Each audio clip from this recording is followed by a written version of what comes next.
வெற்றி பெற்ற எல்லாருக்குமே என்னோட வாழ்த்துக்கள். ஆனால் இனி வெற்றி பெற போகிறவங்களுக்கு என்னோட குட்டி அட்வைஸ், சார் சொன்ன மாதிரி என்ன யார் 1000 பேர் அட்வைஸ் பண்ணாலும் உங்களுக்குன்னு ஒரு அட்வைஸ், உங்களோட செல்ஃப் மோட்டிவேஷன் இருந்தால் மட்டும்தான் உங்களால் சக்ஸஸ் பண்ண முடியும். நான் இந்த ஃபர்ஸ்ட் ஒரு எஸ்ஐ போன எழுதினேன். ஆனால் இதில் எனக்கு ஓவராலில் போயிடுச்சு. ஆனால் அடுத்த எஸ்ஐ படித்தது எனக்கு பிசிக்கு கொஞ்சம் ரொம்ப ஈஸியாக இருந்துச்சு.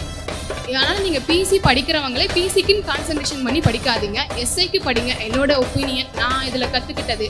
எஸ்ஐ படிக்கும்போது உங்களுக்கு பிசி ரிவிஷன் மட்டுமா தான் புரியும். அதனால் ரொம்ப ஈஸியாக உங்களால் கண்டிப்பாக 60+ ஈஸியாக ஸ்கோர் பண்ண முடியும். ஃபர்ஸ்ட் அட்டம்ப்ட்க்கும் செகண்ட் அட்டம்ப்ட்க்கும் நிறைய டிஃப்ரென்ஸ் இருக்கும்.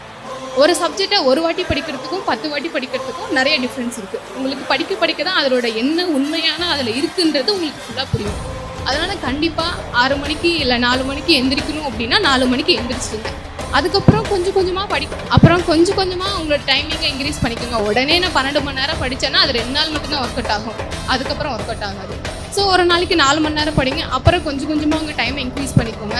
அது உங்களுக்கு ரொம்ப கஷ்டமாக தெரியாது. ஒரு விஷயம் உங்களுக்கு பிடிச்சதுன்னா அதுக்காக எவ்வளோ எஃபர்ட் வேணால் போடலாம். நம்ம ஒரு விஷயம் தப்புன்னா தான் அதை நம்ம விட்டுறணும். நம்மளுக்கு பிடிச்ச விஷயத்துக்காக யார்கிட்ட வேணால் நம்ம ஃபைட் பண்ணலாம். நம்ம கடைசி வரை அந்த விஷயத்தில் நிற்கலாம்.